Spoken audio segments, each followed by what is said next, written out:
Hello বন্ধুরা, কেমন আছো তোমরা সবাই? আশা করি তোমরা সবাই খুব ভালো আছো। সবাইকে শুভ সপ্তমী। আজকে আমি তোমাদের সাথে একটা পুজোর স্পেশাল রেসিপি শেয়ার করব। সেটা হচ্ছে সিমের উপমা, যেটা আপনারা পুজোর দিনে বাড়িতে সবাই খেতে পারবেন। তো চলো শুরু করা যাক। প্রথমেই আমি কড়াই চাপিয়ে দিলাম গ্যাসের ওপরে। কড়াইটা গরম হয়ে গেলেই ওইখানে 1 গ্লাস মতো জল দিয়ে দিতে হবে।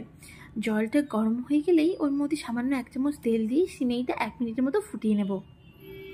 ঠিক 1 মিনিট পরেই আমাদেরকে জল থেকে সিমেইটা তুলে ছেঁকে রাখতে হবে, কারণ সিমেইটা বেশিক্ষণ সেদ্ধ করা যাবে না, তাহলে লেগে যেতে পারে। তারপরেই আমি কড়াইতে আবারও তেল দিয়ে গরম করে চিনেবাদাম ভেজে নিলাম। চিনেবাদামটা একটু লাল লাল হয়ে গেলেই ওর মধ্যে দিয়ে দিলাম আমি ভেঙে রাখা ছোলা। ভেঙে রাখা ছোলাটাও ভেজে গেছে, ভেজে নিয়ে আমি তুলে নেব।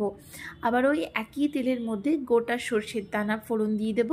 এখানে 1 চিমটি নুন, 1 চিমটি হলুদ গুঁড়ো, সামান্য পরিমাণ আদা কুচি, সামান্য পরিমাণ রসুন কুচি, আর একটা লঙ্কা কুচি, একটা পেঁয়াজ কুচি ভেজে নিয়ে ওর মধ্যে আবারও অ্যাড করব ক্যাপসিকাম কুচি, গাজর কুচি। নেড়েচেড়ে ভালো করে নেড়েচেড়ে নিতে হবে। নেড়েচেড়ে নিয়ে সামান্য কিছুক্ষণের জন্য আমি ঢাকা দিয়ে রেখে দেবো। ঢাকা তুলে আবারও আমি ভালোভাবে নেড়েচেড়ে নিলাম। নেড়েচেড়ে নিয়ে শেষে আমি অ্যাড করলাম এখানে সামান্য কিছুটা টমেটো কুচি, হাফ টমেটো দিলেই হবে। টমেটো কুচিটা দিয়ে আবারও আমি ভালোভাবে নেড়ে নিয়ে ওইখানে অ্যাড করলাম 1 চিমটি ধনে গুঁড়ো, 1 চিমটি জিরে গুঁড়ো।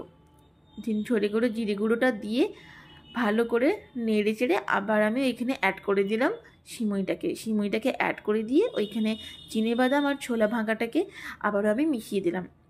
মিশিয়ে দিয়ে কিছুক্ষণের জন্য নেড়ে নিতে হবে। এরপরেই রেডি আমাদের সিমেই উপমা। এরপরে সার্ভ করুন সবাইকে। টাটা।